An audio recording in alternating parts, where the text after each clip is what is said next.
a convencer al gobierno. ¿A qué? ¿A qué? ¿A qué? Más economía, más veracidad, más realidad, más ratón.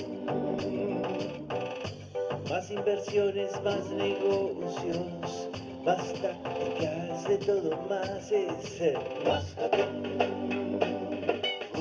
Más índices reales y la onda bursátil es más ratón. ¿Cómo van? ¿Qué captan? ¿Qué captan? Se anima a pegar a Obama y más, y más, y más, y más. Más ratón. Él ve el papel para abajo, yo lo veo para arriba, para arriba, para arriba, para arriba, para arriba. Más ratón. Cagándome, ¿qué captan? Más ratón. Cagándome, ¿qué captan? Más ratón. Déjenme pensarlo, déjenme pensarlo, déjenme pensarlo, déjenme pensarlo.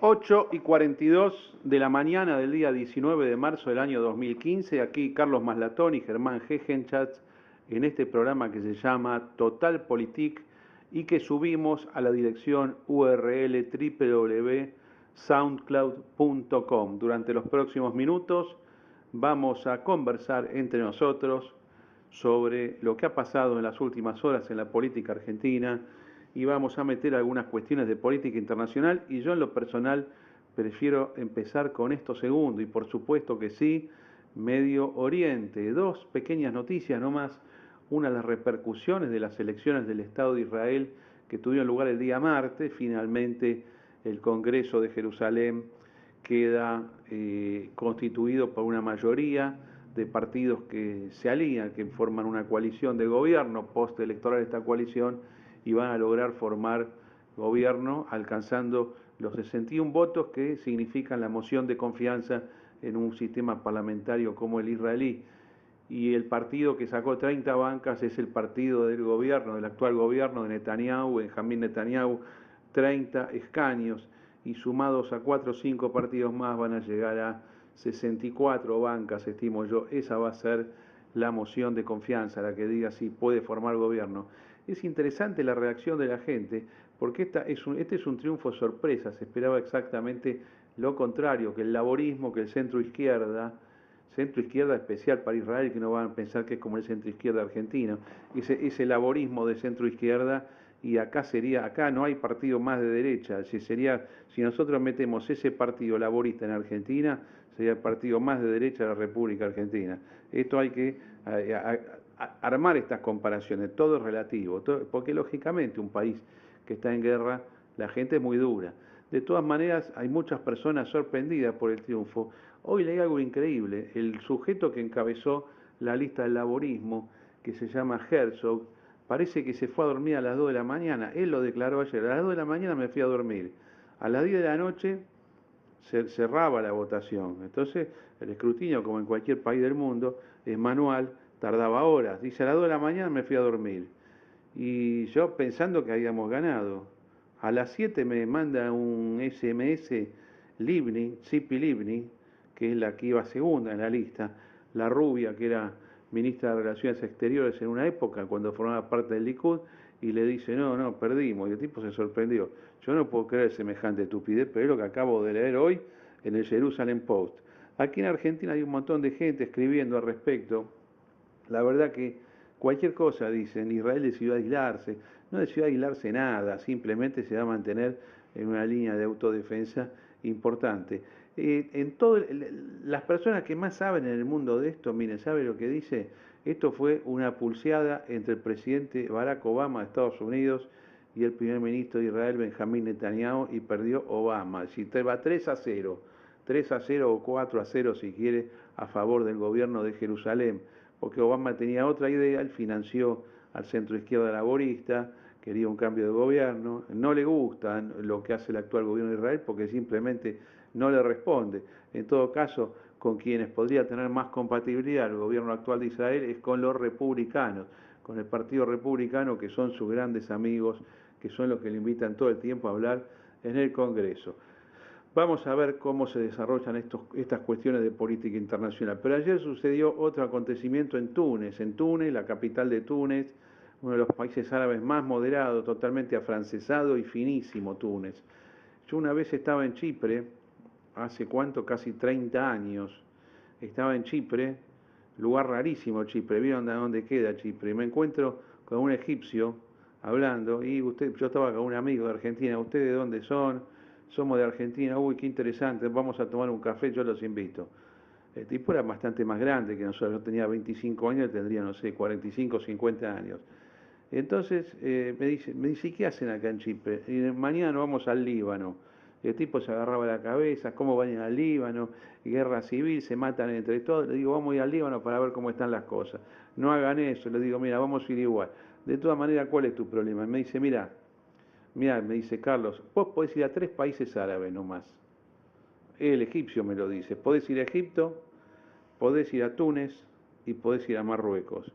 Y al resto que no puede ir a Libia, no puede ir a Argelia, no puede ir a Arabia Saudita, no puede ir a Líbano, no puede ir a Siria, no puede ir a Irak. Me dice, no, porque dice, hay gente muy loca ahí.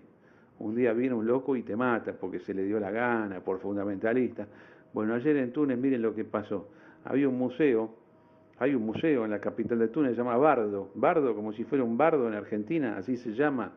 Y vinieron 2 locos fundamentalistas islámicos, abrieron fuego con fusiles Kalashnikov, AK-47, y mataron 20 turistas. Así de fácil, ¿eh? El país civilizado, Túnez, bueno, pobre Túnez no tiene la culpa, simplemente un ataque de fundamentalismo islámico que es imparable. En todo el mundo islámico y árabe el fundamentalismo es imparable. Por eso existe esta cosa increíble desde hace un año que se llama Estado Islámico de Irak y el Levante, que ya nadie sabe qué hacer con el tema. Mejor dicho, algunos saben qué hacer con el tema, pero los costos políticos para terminar con esto son muy grandes. En concreto, tenés que dejar que se arreglen entre ellos y que se maten tratando de proteger tu propia seguridad. Pero necesariamente parece que hay una tendencia del hombre occidental a meter mano donde no debe. Lo mismo con los derechos humanos. Se pueden proteger los derechos humanos, pero no sea cuestión de que los remedios sean peor que las enfermedades. República Argentina. Estoy bastante impactado con un proyecto que ayer anunció el PRO, que es el partido de gobierno de la ciudad de Buenos Aires.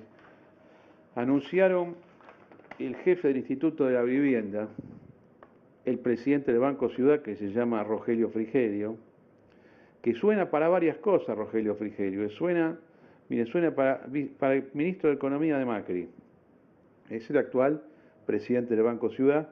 El segundo es Juan Curuchet, gran amigo nuestro, a pesar de que yo no soy del PRO, pero bueno, tenemos una amistad por UPA y por la política de hace más de 30 años. Rogelio Frigerio suena para vicepresidente de Macri y o ministro de Economía de Macri. Yo hablé varias veces con Frigerio, lo hemos entrevistado en nuestro programa cuando estábamos en FM Identidad. Es una persona razonable, pero no me parece que sea totalmente espectacular para esos cargos. Pero Macri está pasando, ya desde hace 2 años, por un periodo de definiciones políticas y él necesita que a nadie se le ocurra, ni por error, a pesar de que no lo es, pero ni por error decirle liberal. Entonces, ¿qué es lo que aceptaron ellos? ¿Qué es lo que decidieron? Que ellos son el desarrollismo. De repente el PRO, que existe del año 2002, en el año 2013 dijo, nosotros nos vamos a definir ideológicamente y vamos a decir que somos la continuación de Frondizi, del presidente Frondizi y de Rogelio Frigerio. Por eso tenerlo a Frigerio acá es espectacular para ellos, porque dicen, miren, tan desarrollistas somos que está Frigerio. El desarrollismo, acordemos, ¿no?, lo que fue. Si Frondizi es una decisión de la Unión Cívica Radical, pasó en pocos años de ser el gorila máximo y golpista de la Revolución Libertadora a pactar con Perón. Él fue presidente en el 58 por el pacto con Perón en Madrid. En ese momento, con Perón en el exilio, se negociaban los resultados electorales. Era una orden del general que decía, ustedes votan a esto o ustedes se abstienen. Esto es lo que vivió Argentina con el exilio de Perón. Error de la Revolución Libertadora, no sé para qué hacen esto. Lo tendría que haber dejado jugar acá en todo caso, o si no, si la querían jugar en serio, lo hubieran liquidado. No se animaron, creían que era un tirano común del tercer mundo, que vos lo dejás con plata afuera y que no hace más nada, nada. Perón siguió operando en la política argentina hasta el último día de su vida. Error de interpretación de los que no entienden cuáles son los móviles de las personas. Vos cuando querés liquidar a alguien, tenés que ver cuál es el móvil. Si el tipo lo que quiere es plata, se arregla. Si quiere honores, se arregla. Si quiere vivir tranquilo, se arregla. Lo que no se arregla de ninguna manera, si quiere un puesto honorario, por ejemplo, también. Pero lo que no se puede arreglar de ninguna manera es aquel que dice yo lucho por el poder hasta el final. Y esto era Perón. Que no venga nadie a enojarse conmigo por lo que digo. Yo estoy analizándolo objetivamente. Respeto a los peronistas, por supuesto, respeto a los que son amigos del peronismo, y si el que quiere ser antiperonista, que lo sea. Pero no puede negar que Perón tiene una voluntad de lucha hasta el final, como en general todo el movimiento nacional justicialista después de la muerte de Perón, incluyendo esta degradación del peronismo que se llama kirchnerismo. Bueno, ¿qué es lo que hicieron ayer el jefe del Instituto de la Vivienda, Macri, y el jefe del Banco Ciudad, Rogelio Frigerio? Anunciaron una línea de garantías y créditos para inquilinos, estudiantes y jóvenes. ¿Cómo sería esto? Bueno, vos entrás dentro del rango de calificación, no sé de qué edad, no está anunciado todavía, por lo menos yo no lo conozco, pero vamos a tirar algo de 18 a 28 años y vos no tenés el dinero para, para alquilar, porque siempre el problema son las garantías y los costos de entrada que tiene cualquier contrato de locación urbana para vivienda. Entonces el Banco Ciudad lo que hace es, te da primeramente un subsidio para entrar en el alquiler. Vamos a suponer, no sé, 7.000 pesos. Estamos hablando de viviendas, de viviendas con alquiler máximo 5.000 pesos por mes. ¿Cuánto te cuesta entrar? Y ponete, cueste el doble de eso, entre 7.000 y 10.000. Bueno, eso te lo dan entero en un crédito al 19% anual para devolverlo en 23 cuotas. Pero además, el Banco Ciudad mismo se constituye en garante de la operatoria. Y el subsidio de esta garantía, porque es gratis, la garantía la da el Instituto de la Vivienda. ¿Qué quiere decir esto? Que en realidad vale la pena tomar un crédito, no tomar un crédito, tomar el subsidio al precio, al costo de la garantía que te da el Banco Ciudad y el gobierno de la ciudad, utilizando para ello los fondos públicos de los contribuyentes, en lugar de ahorrar o en lugar de comprar, en lugar de ahorrar para comprar. No tiene sentido, porque lo que uno debería hacer es aprovechar esta maravilla, que es que si querés no pagás, total paga el gobierno. ¿Por qué yo digo si querés no pagás? Bueno, porque es un crédito totalmente político. Argentina tiene una historia impresionante de créditos políticos con finalidad de vivienda. El caso más famoso fue la circular 830 del año 1984 del Banco Hipotecario Nacional, que era estatal en ese momento, en el gobierno de Alfonsín, donde otorgaban créditos privilegiados a la vivienda para toda la dirigencia política. Circular 830, algunos se acordarán hasta el número, la gente más grande, los más chicos, busquen lo que fue la circular 830, un escándalo de la corrupción nacional, porque le dieron, vamos a suponer como ahora sería 2 millones de pesos, así como media, 2, 3 millones de pesos, a más o menos 9.000 personas en el país, que eran los radicales que gobernaban, pero también peronistas, también los jefes de los partidos provinciales, los militantes de los partidos provinciales, la Franja Morada. Andrés Derich, que conducía la Franja Morada, tenía uno de estos créditos. Nosotros ninguno. Y quiero aclarar, nadie del UPAU de esa época, de nuestro grupo universitario, de la juventud de la UCD, yo no vi a nadie en la lista, desde luego que yo no tuve, nunca acepté un crédito que me diera el gobierno por un motivo de características políticas. Es más, nunca tomé en mi vida un crédito para la vivienda porque no me gusta hacerlo, me desordena demasiado. Pero esto es lo que pasó, con los antecedentes que hay. Bueno, ¿cuál fue el hecho siguiente? Que nadie pagaba, a vos te daban como ahora 3 millones de pesos y decís, yo no pago nada, que se vaya licuando por la inflación, y así hizo la gente. O sea, ¿qué es lo que hicimos? Regalarle con fondos públicos la casa a la corporación política. Había, miren, una cosa espantosa lo que había periodistas, había militares, había operadores políticos, toda la gente del establishment había aprovechado para agarrar un crédito para esto. Ahora se disimulan un poco más las cosas, además que está todo publicado. En esa época las listas eran secretas. Me acuerdo que el Informador Público, ese diario tan particular que sacaba el periodista de la prensa Jesús Iglesias Rouco, iba publicando en etapas la lista de los que tenía de crédito de la circular 830. Ahora, ¿qué es lo que vemos 30 años después? Bueno, lo que vemos es esto, un subsidio absoluto de garantía por parte del gobierno de la ciudad. Si a alguien le parece bien, por supuesto que lo voy a respetar, a mí me parece mal, creo que el Estado no tiene que meterse con temas de vivienda, creo que el Estado metiéndose con temas de vivienda lo único que hace es un desastre. Es todo caro, doble, triple, sobrefacturado y absolutamente corrupto. Antes de pasar la posta al amigo Germán Hegenchat, también quiero destacar otro hecho que está ocurriendo en el día de ayer, que es el temperamento que está teniendo el PRO respecto de la alianza radical que formó, la alianza con el radicalismo que se votó el sábado pasado. Bueno, las frases son increíbles. El que gana gobierna, el que pierde sugiere. No va a haber un cogobierno. Esto lo dijeron tanto Macri como Gabriela Michetti, como distintos operadores. ¿Qué quiere decir?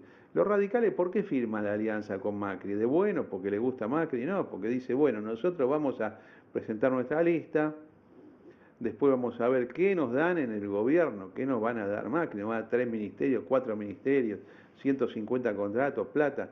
Bueno, parece que el macrismo ahora está diciendo que cargos no, que no van a cogobernar. Y lógico, pues le rompe los esquemas. El macrismo está acostumbrado a hacer las cosas solo, no está acostumbrado ni puede aceptar que venga otro de la política tradicional a decirle lo que quiere hacer.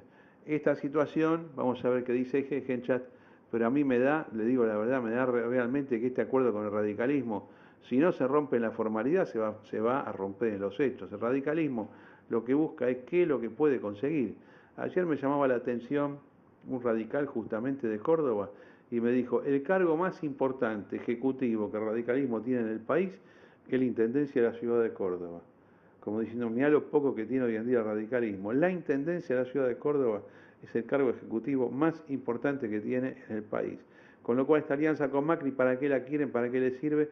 Para ver cómo se puede recuperar. Pero si no le van a dar nada, me parece que va a haber salida de personas que se van a considerar en libertad de acción y se van a acomodar como puedan. No digo con Zamora, el de Santiago del Estero, no digo ser un radical acá, pero siempre tenés una salida más elegante que se llaman Sergio Massa y el Frente Renovador. Compañero Hegenchat. Buen día a todos. Bueno, esto que está sucediendo en la alianza, digamos, es decir, en la unión del PRO con el radicalismo, es en alguna medida lo lógico o de alguna manera lo esperable de acuerdo a la forma en que desde el año 2007 han tratado los acercamientos con distintos grupos políticos. Cuando sucedió el acercamiento con los radicales fue ex post en la ciudad de Buenos Aires. ¿Cómo fue la intromisión de radicales en el gobierno? Fue cooptación individual. Es decir, tenemos el ministro de Cultura, que desde el vamos entendió cuál era el sistema, Lombardi me refiero, ingresó al gobierno y nunca dijo nada. Sencillamente se ocupó de su función con el mismo estilo del PRO, y eso le permite que en el primer acto de independencia que se da dentro del PRO, que es con Gabriela Michetti, automáticamente alinearse de alguna manera con Michetti. Macri es una persona que aprende de la experiencia, es un tipo que tiene su forma de ser, es abierto, acepta consejos, lo pone en práctica, si no le gusta el resultado, retrocede y obra de otra manera, como le parece a él o como le aconsejó otra persona. Esto lo vimos en la colgada de lista del 2003, no le gustó el resultado, entonces no lo volvió a hacer nunca más. El tema de Michetti se le escapó, se le aliaron a Michetti los radicales que tenía, o por lo menos los filos radicales que tenía en el PRO, no va a ser lo mismo. Yo creo que con Michetti aprendió. Si vos tenés una persona que no es exactamente igual a vos y la llevás y la llevás y la vas llevando y la vas llevando, llega un momento que se independiza, digamos, o por lo menos que corcovea y quiere tener algo propio. Ahora se juntó con el radicalismo.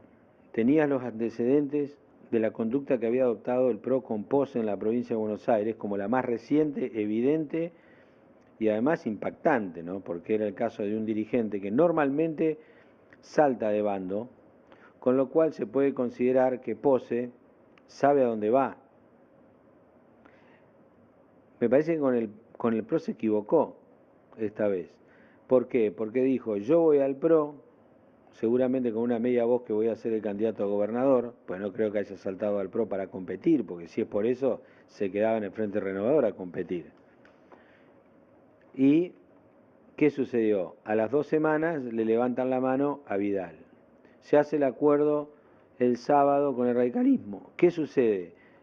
A la semana, dentro de la semana de sucedido, le dice, mira, vos competís, pero si perdés, portate como Lombardi.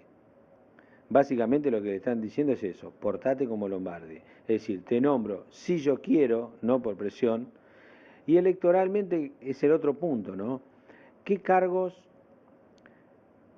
aspira el radicalismo y qué cargos está dispuesto a darle, o por lo menos facilitarles el camino para que obtengan el PRO? Es decir, ¿qué precio tiene el radicalismo para el PRO y hasta qué punto el radicalismo cree que va a aprovechar el impulso de la campaña presidencial de Macri para poder reinstalarse como un partido de Estado, es decir, un partido que se financia y que se reproduce a través de bancas y puestos en los ejecutivos? Porque este es el razonamiento de la Unión Cívica Radical y del peronismo, que son dos partidos que han combatido en el poder y desde el Estado, no en balde, sino porque entienden cómo es la lógica. Si vos no tenés una democracia de partidos, tenés una democracia de Estado, es decir, donde los partidos toman y se fortalecen a través de los cargos públicos.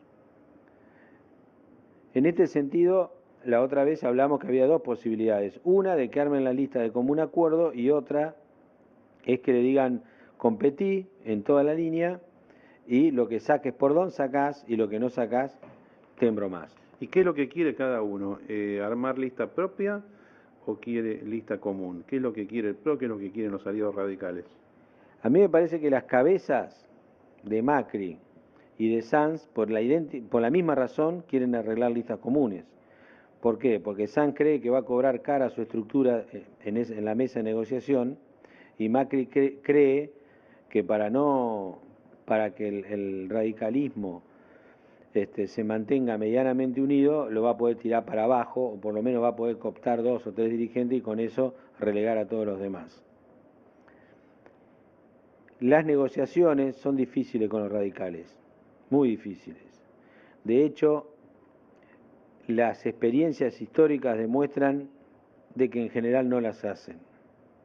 Es decir, solamente con el máximo líder del radicalismo, sin chance de ir al poder, se negoció algo. Y de todas formas, era una alianza liderada por el radicalismo, que fue la alianza que le dio el poder después del gobierno de Menem. Ahora, anteriormente a eso, la UCR no demostró capacidad de negociación. El Congreso de Tucumán del año 1950 y pico, 52, 53, que fue el que produjo la fractura entre la Unión Cívica Radical Intransigente y la Unión Cívica Radical del Pueblo, demostró en alguna medida, de que el radicalismo no puede negociar ni internamente siquiera. La presencia de Stolbizer fuera del radicalismo siendo radical, de Carrió fuera del radicalismo siendo radical, la expulsión de Cobos siendo radical por intentar un arreglo con el kirchnerismo después que la estructura que estaba en el poder en distintos lugares ejecutivos, esa oleada de radicales K que se llamaron y se llaman hoy, sea, con estos fenómenos, nosotros, ¿qué podemos ver? Lo podemos leer desde dos puntos de vista. Que hay dirigentes... Germán, menos mal que no está López Murphy, porque debería estar en esa lista también. Me lo comí, pero está. Es decir, López Murphy es otro ejemplo de radical. Es decir, el camino que tienen los radicales que no se someten, en este caso, por ejemplo, a Sanz, es irse. O sea, la cultura del radicalismo es una cultura que negocio cuando lidero, me parto en las crisis internas y no soy capaz de sumarme y renovarme internamente. Y esa es la causa por la cual el radicalismo retrocedió tanto después de haber vencido al peronismo en 1983. No es porque hizo un mal gobierno, es porque terminado el mal gobierno no supo regenerarse y adaptarse a los tiempos que venían, cosa que el peronismo lo hace sucesivamente. ¿Qué te hace pensar con esta historia, que vos la podés leer como que el radicalismo tiene dirigentes vivos que se van, o vos podés pensar también que el radicalismo no es una estructura que permita renovaciones y no es una estructura que como tal negocie? Entonces, si la idea es armar una lista, debería haber una cultura, o por lo menos algún hecho antecedente que te demuestre que el radicalismo, aunque sea en debilidad, o aunque sea consciente de su debilidad, es capaz de hacer una buena negociación para ir creciendo. Esto para mí no tiene en la empiria ningún antecedente. Lo que hemos visto es que al radicalismo cuando le va mal, se parte. Cuando le está por ir bien, se parte. Entonces, si se parte en todas las circunstancias y expulsa a los dirigentes que deberían de alguna manera, digamos, darle una chance dentro del partido para que ganen alguna interna, no lo hacen. No lo han hecho. Cuando la proscripción del peronismo le daba la posibilidad de ganar una elección, se produjo la fractura. No me acuerdo bien el año del Congreso de Tucumán, lo tendría que ver, 51 no fue, tiene que haber sido después de 55, pero fue un congreso en Tucumán. Este hecho demostró que para arrancarle las elecciones a un gobierno militar, con la perspectiva de ganar segura, porque el radicalismo era el único partido nacional que quedaba autorizado para competir, el radicalismo se partió.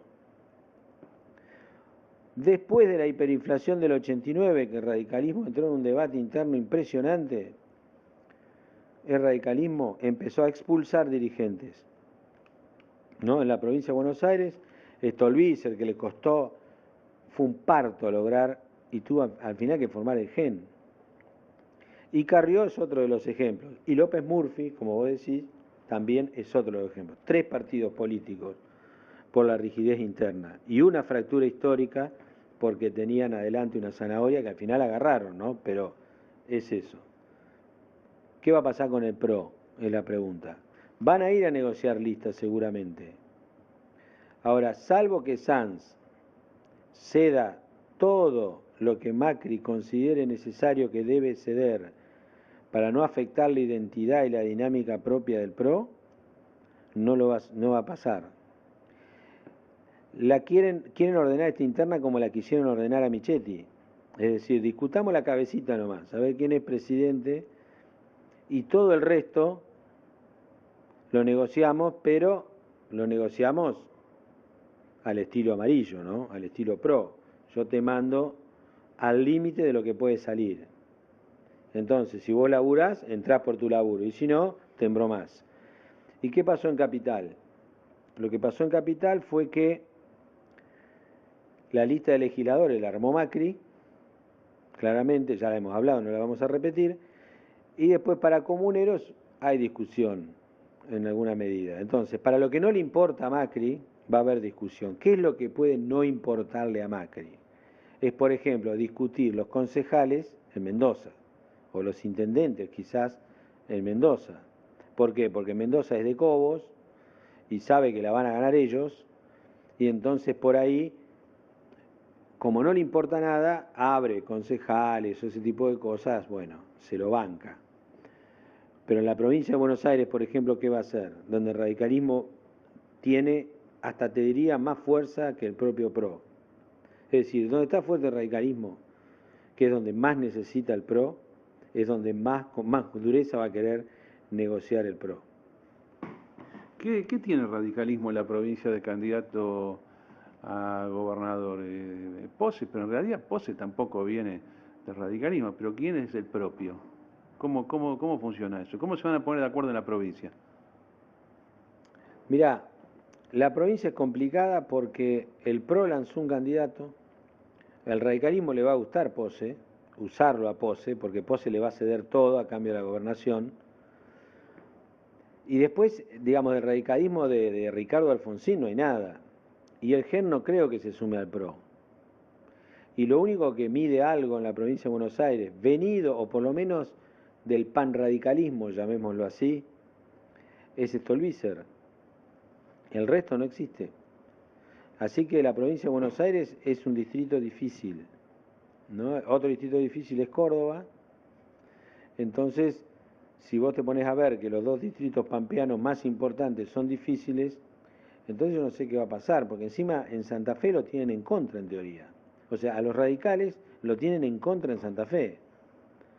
Está bien que la elección es antes, ¿no? Y las listas ya están cerradas, pero lo cierto es que si el radicalismo pierde en Santa Fe, lo cual es muy probable, ¿cómo le infla el orgullo al PRO para ir a negociar en la provincia de Buenos Aires? Entonces, yo la verdad que veo que estas horas de caminata después de la alianza, de la decisión unilateral del radicalismo de sumarse al PRO, ha sido el momento propicio para que el PRO tome su estilete y diga, ustedes van a llegar hasta acá. Y ese hasta acá es bastante poco para la expectativa que tenía la Unión Cívica Radical. Esto es lo que a mí me parece lo que ha sucedido hasta ahora. Bueno, también tenemos, ya que estamos en la provincia de Buenos Aires, bueno, en realidad, ayer lo leí a Cobos también bastante disgustado con el arreglo, y tirando la onda de que puede declararse en cualquier momento en libertad de acción. El que está esperando acá es Massa. Massa está esperando para reaccionar. Que lo dan por muerto a Massa. Yo no sé por qué, porque es fuertísimo la provincia de Buenos Aires, tiene bien el norte, tiene bien un montón de cosas en el país, pero ayer se anunció, noticia de la noche prácticamente, una decisión buena de parte del kirchnerismo, que es nombró candidato oficial a gobernador para la provincia de Buenos Aires. El candidato es bueno, Julián Domínguez. Yo no sé qué opinión tenés de él. Cuando digo bueno, y esto lo aclaro porque después la gente me insulta, bueno no quiere decir que sea bueno para el país. Bueno quiere decir que es políticamente bueno, que tiene habilidad para conducir, que tiene habilidad para armar aparato, para trenzar, que no dice estupideces y que como consecuencia de la racionalidad tiene votos o puede tener votos si es consagrado como candidato oficial el presidente de la Cámara de Diputados de la Nación, Julián Domínguez. Puede ocurrir esto. Julián Domínguez, hay que recordarlo, tuvo muchos cargos en el peronismo en los últimos 30 años, pero básicamente es es uno de los grandes responsables de la reconstrucción del kirchnerismo después del 2008 de la crisis del campo, porque era ministro de Agricultura. Y lo que el tipo armó en ese 2008, 2009, 2010 es la trenza con las sociedades rurales, con las entidades agrarias, no las sociedades rurales de todo el país, con los pequeños productores, con las federaciones agrarias, bueno, diciendo, está bien, el lío ya pasó, ¿qué podemos darte para compensar? Y ahí es como se fue ganando la confianza de ese sector en todo el interior del país, especialmente en la provincia de Buenos Aires, y es uno de los responsables de la buena elección del kirchnerismo en el año 2011. Ahora, yo que soy antikirchnerista y que los detesto, ¿yo qué prefiero tener de candidato? En contra, ¿un Julián Domínguez o un Luis Delía? Y yo prefiero que lo pongan a Luis Delía, a Moreno, a Samid, a los tipos que insultan se vuelven locos porque son menos votables. Esto quiere decir bueno.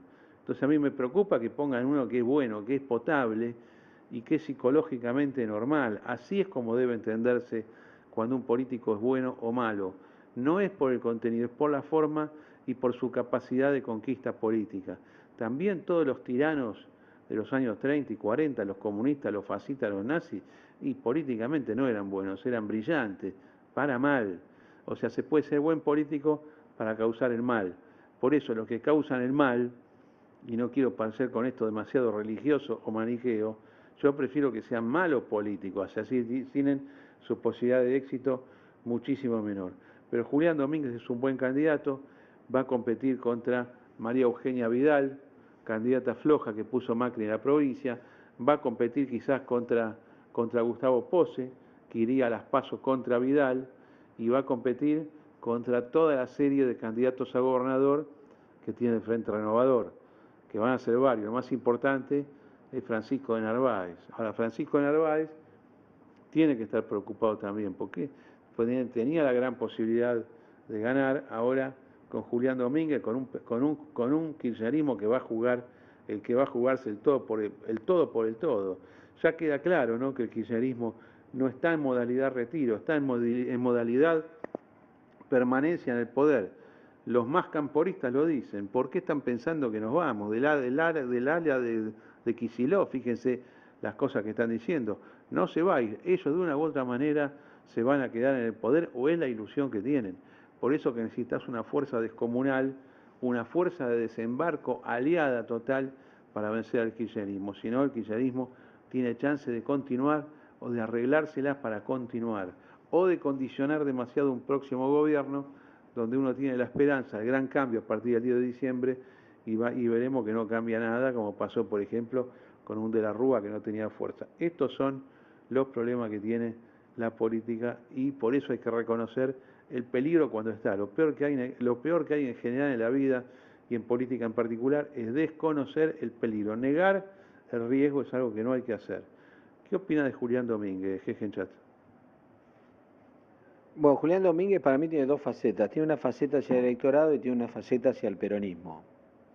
Es decir, hacia el peronismo es porque Cristina eligió para la provincia de Buenos Aires, le sacó en realidad a Scioli un candidato para la provincia de Buenos Aires. Entonces, el mensaje hacia la interna del peronismo es: le sacó otro ganchito a Scioli para sacarlo de la competencia, no para dejarlo competir, sino para sacarlo de la competencia, digamos, de cara a las PASO de este año. Y a su vez le dejó como alternativa solamente a Insaurralde. ¿Por qué? Porque le plantó a Paladino en Loma de Zamora como para debatirle la intendencia, que es un tipo, digamos, más bien K, en el territorio de Insaurralde, que no es tan K, o por lo menos tiene otro perfil, y le planta uno más peronista como Domínguez, de la provincia de Buenos Aires, muy de la provincia de Buenos Aires, para gobernador. Es decir, le está poniendo como candidato para gobernador de la provincia de Buenos Aires a un bonaerense como lo fue Duhalde. Es decir, el último gobernador que hubo de ADN fuerte, digamos, de la provincia de Buenos Aires, fue Duhalde. Y con fuerza propia además Duhalde, ¿no? Porque el caso de Solá es un caso distinto, porque fue medio aterrizaje tipo Domínguez. Pero lo que pasa es que Domínguez ha hecho su carrera política en la provincia de Buenos Aires. Domínguez es de Chacabuco y ha tenido cargos de todo tipo en la provincia de Buenos Aires y también en la Nación. Pero es un tipo con fuerte identidad bonaerense. Y este recuperarse en el 2009, porque él fue nombrado en el Ministerio de Agricultura, Ganadería y Pesca en el año 2009, o sea, después de la crisis del 2008, y si mal no recuerdo, incluso fue después de la elección desastrosa que hubo en el 2009. Y él lo recuperó porque conoce mucho el tema del interior. De nuevo, Chacabuco es una localidad típica agrícola-ganadera de la provincia de Buenos Aires. Entonces, él conoce el paño y es un tipo que, si bien se ha mostrado kirchnerista, de hecho es el presidente de la Cámara de Diputados, pero tiene esa muñeca, ¿no? Tiene esa muñeca para ser el más peronista de los casos, si se quiere. Y entonces es un buen candidato para la provincia de Buenos Aires por parte del oficialismo. Creo que puede contener inclusive buena parte del peronismo. No es un candidato negociado, pero sí no es un candidato fruto de la negociación con el peronismo bonaerense, pero sí es un candidato escogido con consideración de los placeres y lo que le gusta al peronismo de la provincia de Buenos Aires. Creo que es un buen candidato y además hace contraste con Insaurralde. Claro, bueno, entonces es un candidato que pone el kirchnerismo para reventar a Scioli, ni digamos para reventar al Frente Renovador, que es el gran enemigo acá. Sí, yo te diría que es el mejor candidato que tenía para poner. Realmente es el mejor candidato que tenía para poner. Inclusive sería un candidato espectacular para Massa también. Pero del otro lado lo tiene a De Narváez, que yo te diría que De Narváez lo termina de definir como contrincante de Narváez por el Frente Renovador. No hay nadie que le pueda hacer frente a Domínguez mejor que De Narváez. ¿Por qué? Porque De Narváez le compite en el terreno que le suma al kirchnerismo. Es decir, el terreno que le suma al kirchnerismo Domínguez es el peronismo. Y De Narváez ya ha captado al peronismo cuando el kirchnerismo se le opuso, sumando al peronismo justamente. O sea, la lista Kirchner, Scioli, Massa, que fue vencida justamente por De Narváez, lo que logró De Narváez es captar al peronismo tradicional de la provincia de Buenos Aires. Hoy, con el fuerte viento en contra del gobierno que hay, yo no creo que Domínguez sea muro suficiente para frenar la migración de votos hacia De Narváez. Entonces, para mí es un gran candidato De Narváez para enfrentar al Domínguez, dentro del menú que tiene, como vos bien señalaste, el Frente Renovador. Bueno, ahora, Scioli, ¿va a presentar candidato o va a hacer lo mismo que con Marangoni, lo bajo? ¿Hasta cuándo Scioli va a seguir bajando sus candidatos propios? Que en este caso yo suponía que era Insaurralde, por eso Insaurralde volvió al sciolismo, o se alineó con el sciolismo. ¿Cuál es el límite de tolerancia político de Scioli? ¿Es entrego todo con tal de que me dejen ser presidente? ¿O hay algo antes que va a hacer que el tipo diga, listo, a mí me van a llevar al campo de concentración, a la cámara de gas, yo me voy a rebelar antes, porque lo mismo voy a estar muerto? Si me van quitando toda mi gente, que no puede competir ninguno, me van a hacer toda la lista, 48 horas antes me sacan a mí de candidato a presidente. ¿En algún momento se puede avivarnos en el mes de abril, mayo, y decir yo juego aparte?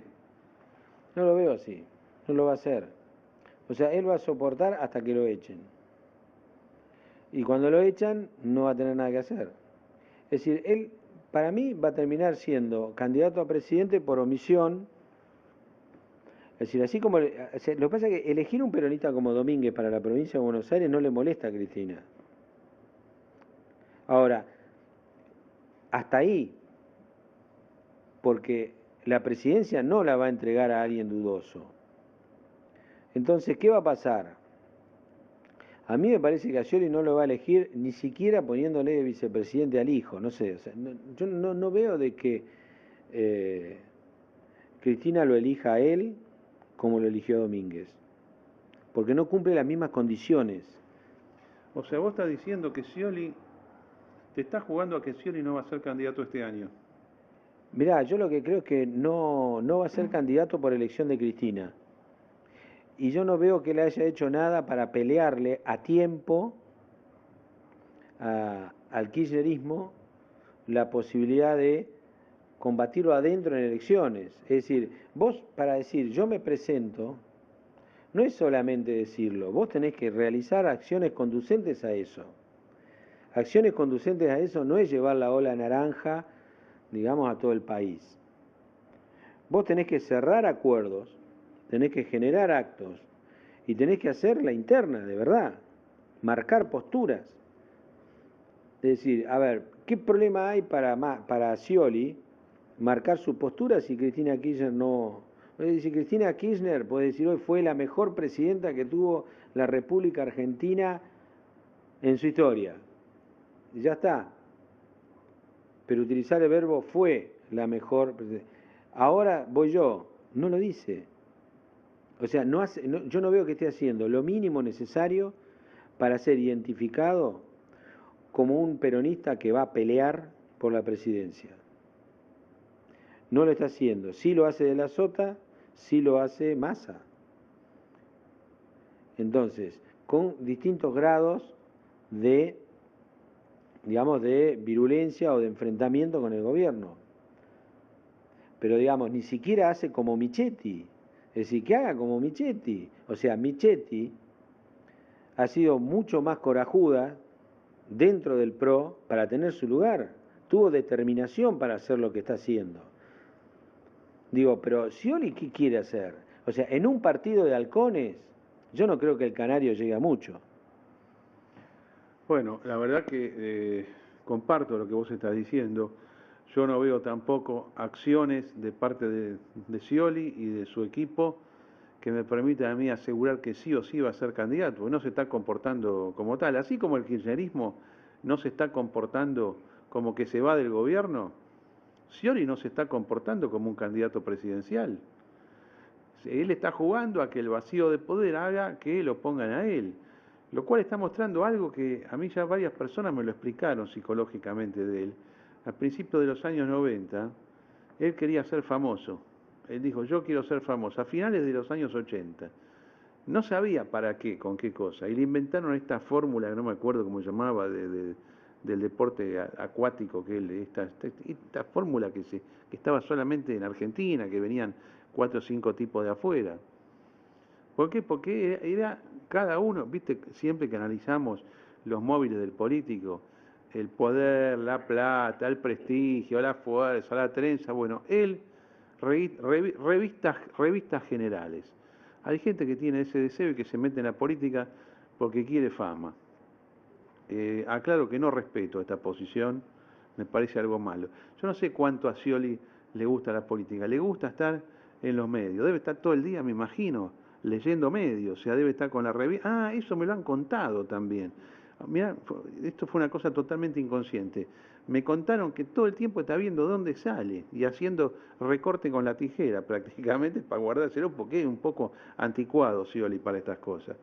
Bueno, entonces el tipo dice, yo personalmente, jeje, ya te lo digo, vos seguro que también, para ser presidente de un país, y bueno, yo tengo que tener el dominio del aparato, total, no el poder absoluto, no, no, no, no, no, porque tiene que haber oposición, tiene que haber justicia, tiene que haber gente que te controle, tenés que tener adversarios, porque si no es imposible hacer política, pero sí, la base del gobierno la tenés que manejar vos.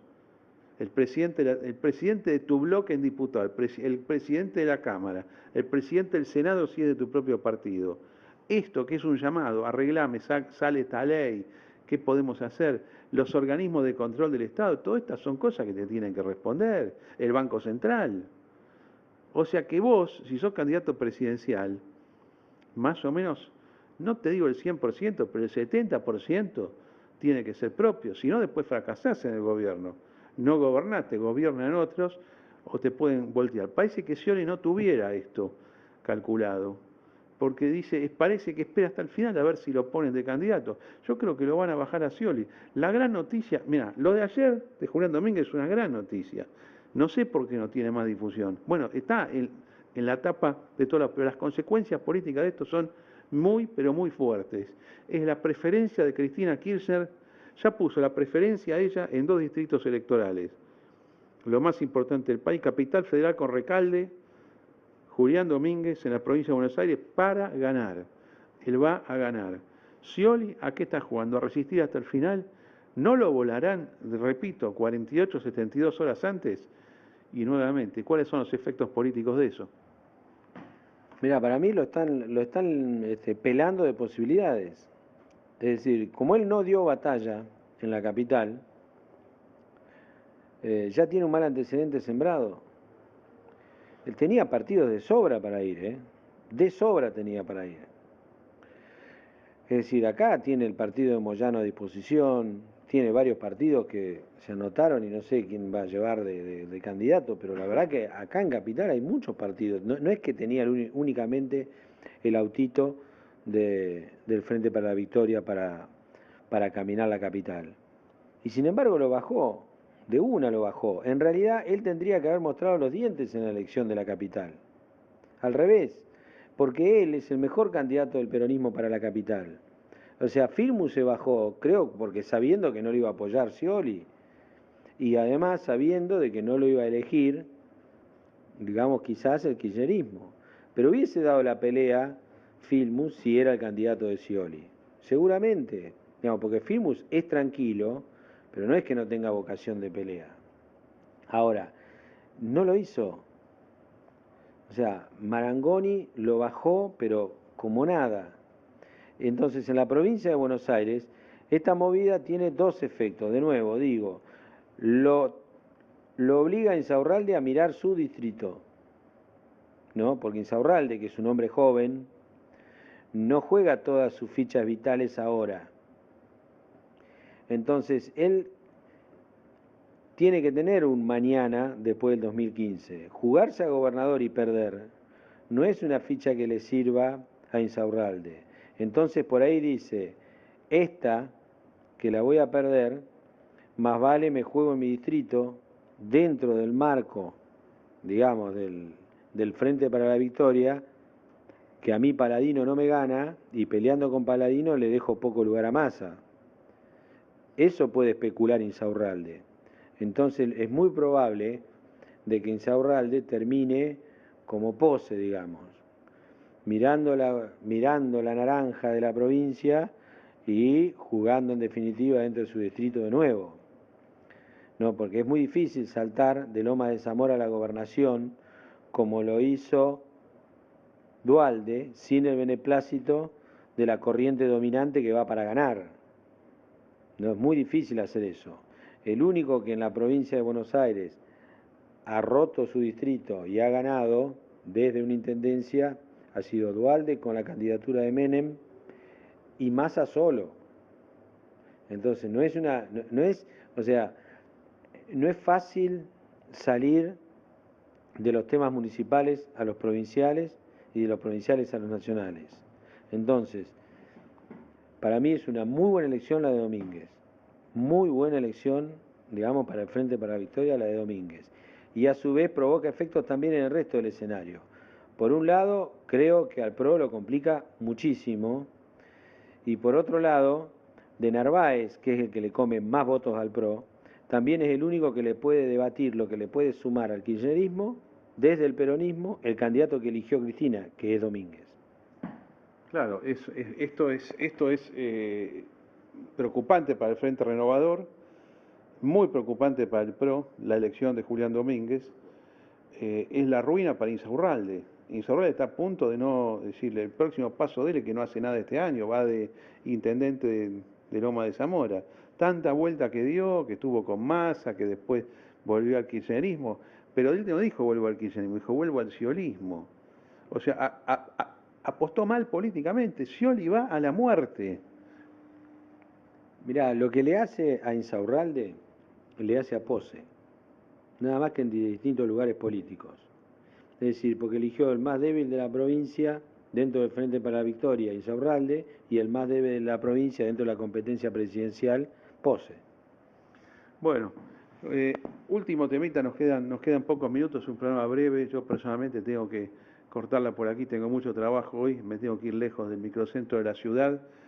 Se está hablando mucho del cepo, ¿no? Empezó el cepo como tema demagógico. Me parece que están diciendo cualquier cosa, todos están diciendo cualquier cosa, ¿eh? Un llamado de atención, lo que les pido, trátenlo con seriedad este tema del cepo. No es que uno dice llego y se acaba, como si fuera una medida sin ningún efecto. Se puede terminar rápido el cepo, pero hay que aceptar una cantidad de cuestiones que yo dudo que estén en la mente de los desarrollistas del PRO, de los socialdemócratas del PRO, del equipo del gobierno de ninguna manera, porque la idea que siga Kicillof como ministro de Economía, eso es otra. Kicillof es el tipo que se lo ve más tranquilo de todos. Yo me imagino que si llegara a ir un tipo como Scioli y gana impuestos por el gobierno, me va a decir, señor, acá el ministro de Economía sigue siendo Kicillof. ¿Saben lo que es Scioli? Es Héctor J. Cámpora. O sea, no maneja nada. Es una cosa increíble la dilución política de Daniel Scioli. Espero que reaccione alguna vez. ¿Te acordás, Hegencha, que en el año 2012, 2013, en el programa de La Nata, hacían como un sketch, como una cargada a Scioli, dijeron, está todo bien, yo espero, que lo hacían poner como un tipo espiritual, pero parece que era así.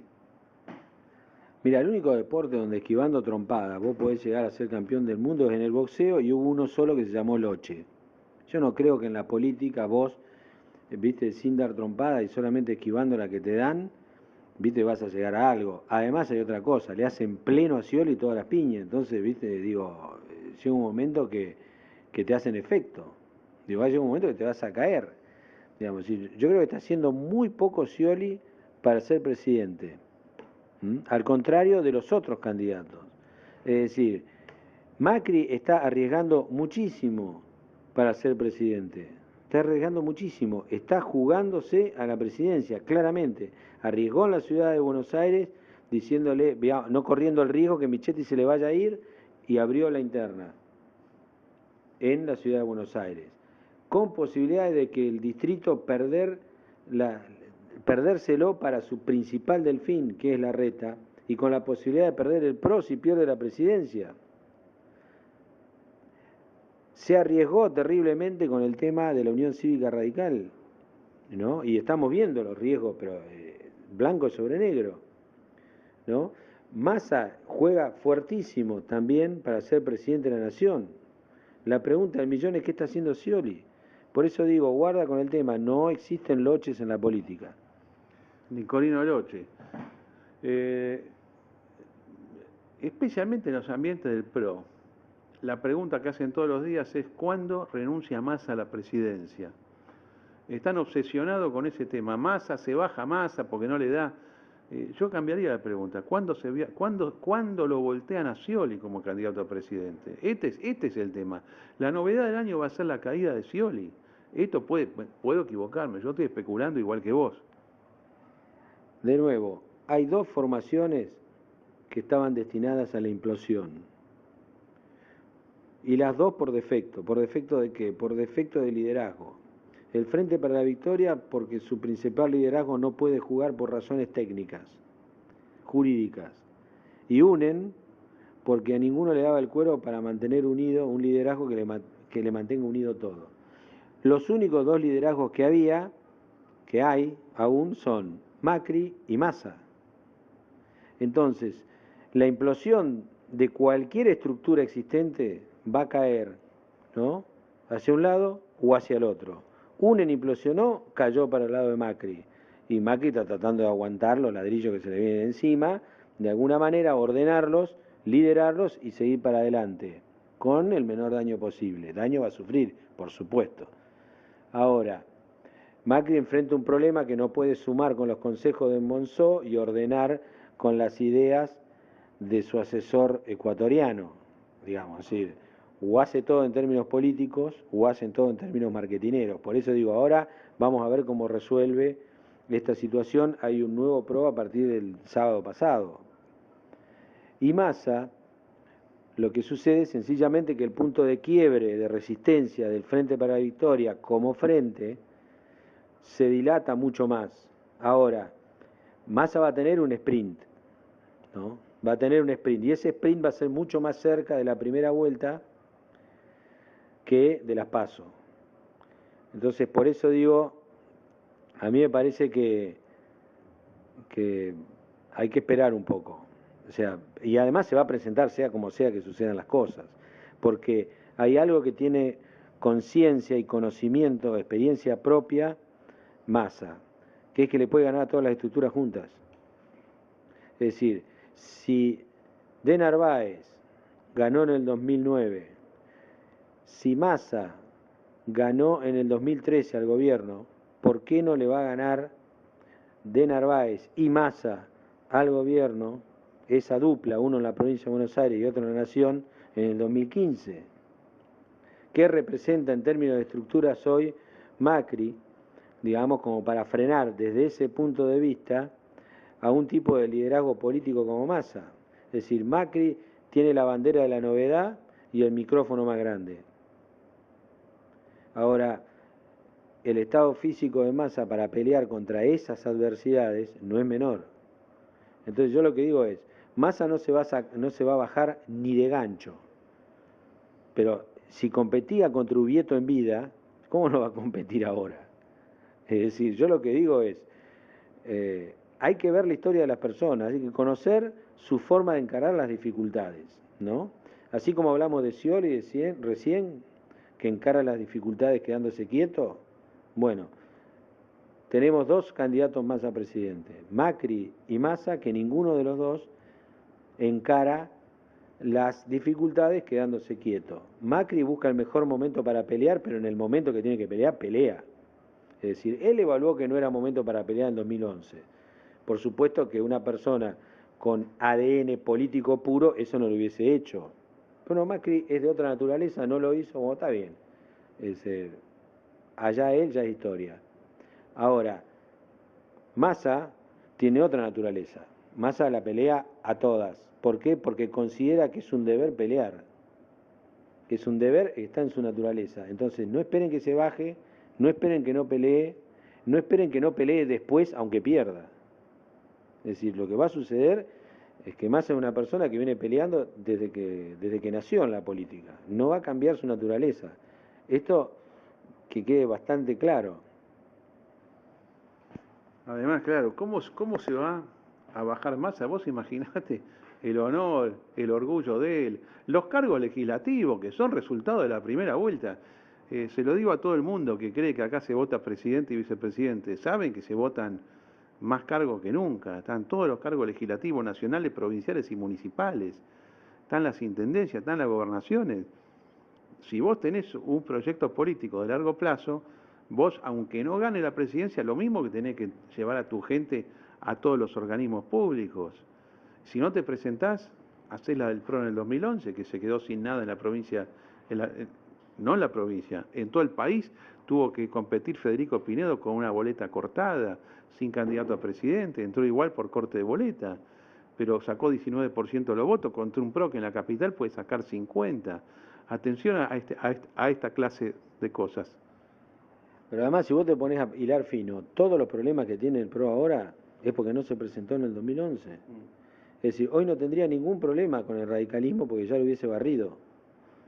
O por lo menos costaría muchísimo menos, podrían hacer mucho menos, viste, humo hoy. Y a su vez, varios problemas con los que va a tener que lidiar si llega a ganar el Macri no existirían porque hubiesen tenido los diputados necesarios como para bloquearlo a tiempo. Es decir, los problemas que tiene la provincia de Buenos Aires hoy de inexistencia tienen que ver con la decisión que desde el punto de vista táctico y marketinero quizá era razonable en el 2011, pero desde el punto de vista estratégico y político no lo fue. Bueno, va a quedar para mañana, para cuando podamos hacer el programa, el tema del cepo, lo quiero analizar bien. El martes fue la cena, el día 17, la cena del PRO en la rural para recaudar fondos. 2.000 personas me cuentan que hubo, son como 200 mesas, cada mesa era de 10, la mesa costaba 500.000 pesos, cada cubierto 50.000. Yo sostuve que esto es una operación de lavado de dinero. ¿De quién? Del PRO. Es decir, el PRO utiliza la que obtiene ilegalmente, manejando el gobierno de la ciudad, las coimas, los permisos que vende, todo lo que es el financiamiento ilegal de la política, que en el caso del PRO es enorme. Entonces los tipos dicen, tenemos un montón de plata para la campaña, pero ¿cómo hacemos para gastarla?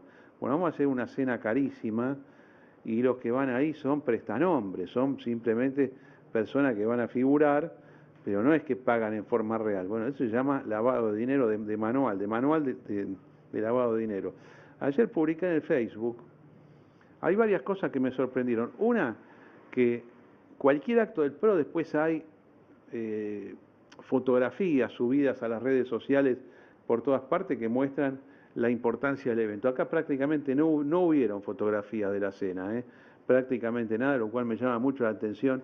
Yo estimo que hubo una bajada de línea del PRO, no hagan mucho ruido con esto, porque era justamente, está bien, las valijas que nos cobramos en la ciudad las vamos a meter acá como blancas, pero no haga mucho ruido para que no se hable, no escrachen a los que están en las mesas. ¿Y por qué? Porque era toda la militancia de ellos que fue a las mesas. Y en cabeza de cada uno, o en cabeza del que paga la mesa, que esto fue lo que hicieron, llamaron al empresario y dijeron, mira, vos vas a figurar que pones 500 lucas, no pones nada, pero por favor cubrime a esta gente. Cualquier cosa me pagaste 500 lucas. Esta es la operación gigantesca lavado, la más monumental que yo he visto en la política argentina, muy prolija, muy tecnológica, muy moderna, muy de Internet 2.0, lavado de dinero para financiar la campaña del PRO. Pero para sacarme las dudas, pues yo ya tengo distintos elementos para pensar que era puro lavado, ayer hice una publicación en el Facebook y dije, todos los que están acá, que la mayoría son del PRO, los que me siguen a mí en el Facebook, no que me sigan a mí, los que participan en mi foro, 60%, 65% toda gente del PRO que discute conmigo. Bueno, yo tengo copado mi propio foro, la verdad, lo tengo que reconocer. No importa, yo sé que las cosas cambian en política. Quiero que me diga quién fue, si fue gratis o pagó, si pagó él, si le pagó otro, y si pagó, ¿cómo lo pagó? ¿Con una transferencia bancaria de 50 lucas o de 500 lucas? ¿O lo pagó en efectivo? Todos los que todos los días militan por Macri en mi propio muro de Facebook y en Twitter, nadie contestó, se callaron toda la boca, no dijeron nada. Aparece una chica que dijo, yo fui pero me invitaron. No le quise preguntar ahí en público, ni siquiera en privada, para no ofenderla, quién la invitó, porque es interesante saber quién la invitó, pero ya eso lo dejo para la vida reservada de cada uno. La chica me dijo, yo no pagué, bueno, no es culpable, ella es víctima de una operación de lavado de dinero. Y un amigo me contestó en privado, un empresario, y me dijo, sí, yo fui. Y le dije, ¿pagaste la mesa? Y no me contestó nada. Un empresario que la podría pagar la mesa, relacionado con el ámbito del juego, pero no me dijo, ¿viste? La pagué yo. O sea, ya está, ahí quedó. Entiendo el mensaje. Así que, señores, la cena del PRO fue lavado de dinero, fue meter ilegalmente fondos de la política, resultantes de operaciones criminales, meterla figurando para que así figure que el PRO tiene plata para la campaña. Y que todos digan, por supuesto, son todos ricos los del PRO, por eso tienen plata. Por eso Massa no tiene plata, porque bueno, no están los empresarios con él. Esta es la que se vendió. Ahora el gobierno tiene la plata. Son los fondos del Estado Nacional, que son los que se utilizan directamente para seguir estafándonos con nuestros impuestos. Política que comparten el PRO y el kirchnerismo, lamentablemente, y nosotros somos la variable de ajuste. Confesado para mí, al no contestar las preguntas, sumado a todos los elementos, confesado que el PRO hizo una operación de lavado de dinero. Señores, a todos muchísimas gracias por la atención. Vamos a hablar de temas de economía, no se enojen, sé que están faltando estos temas, pero vamos a hablar de temas de economía y finanzas. Prometo hacer un desarrollo del cepo y hablar de la bolsa en el próximo programa. Buenos días a todos.